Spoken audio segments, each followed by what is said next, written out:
Really, Bell had a chance except for this.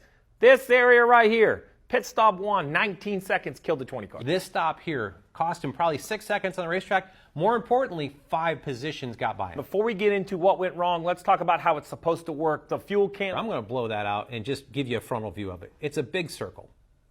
There's a big outer circle, and then there's an inner circle. And what happens is the fuel runs through the inside of this.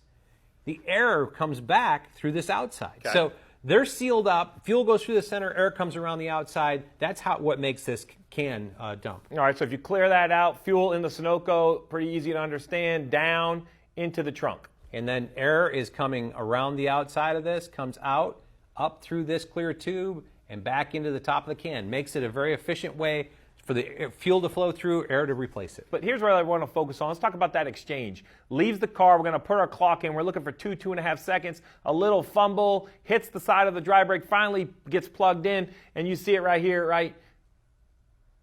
4.1. So that right there is 4 seconds where no fuel is being put in the car. We expect it to be 2.5, so that is already a net 1.5 second loss. Yeah, definitely a loss here. There was a loss in the first can. Just seemed like he was plugged in longer than what I would have expected. But really, this whole exchange, it's not just a fueler. It's behind the wall. It's everything. And you pointed out an issue that you saw here. Yeah, so let's take a look. This is the second can that's going in, right? He's going to try to take a grab right here, just like he holds his first can. So if I play this forward, you're going to see this gas man come back, slow motion reach, and misses. I mean, misses with his right hand, completely misses the dump can.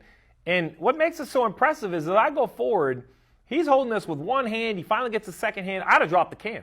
Nearly 100 pounds is going to the concrete, but what it does is gets his angle off. So as he goes forward, watch this plug in. It's low, gets too much angle in it, and then by the time it gets to here, now we're at the point. Remember, I talked about those 2 circles, right? You've got the center circle that has fuel in it. You've got the outside that the air is coming in. We see that there's fuel coming out of this right now, which means the fuel is coming past that air area, and it's plugging up the air. It's actually making a challenge out of this. I'm going to show the vent line specifically.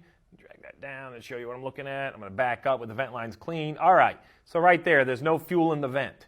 Right. When the car is full, you see fuel come up the vent. That signifies the car is full. In this situation, we know it isn't full. He just plugged in the second can.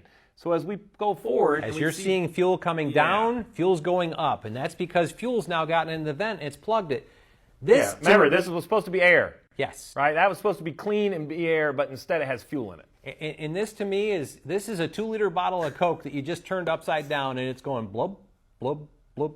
Where that can should dump 1.5 to 2 gallons a second, it's probably dumping less than a gallon a second now because it's got all that fuel in it. I'm going to give them credit. They don't add a bigger mistake. They actually wait, make sure the car gets full, or it would have been huge. But in the end, 19 seconds. The caution comes out a few laps later for the end of the stage. You think that would have saved them, but the problem isn't the 5 seconds or 6 seconds that cost them.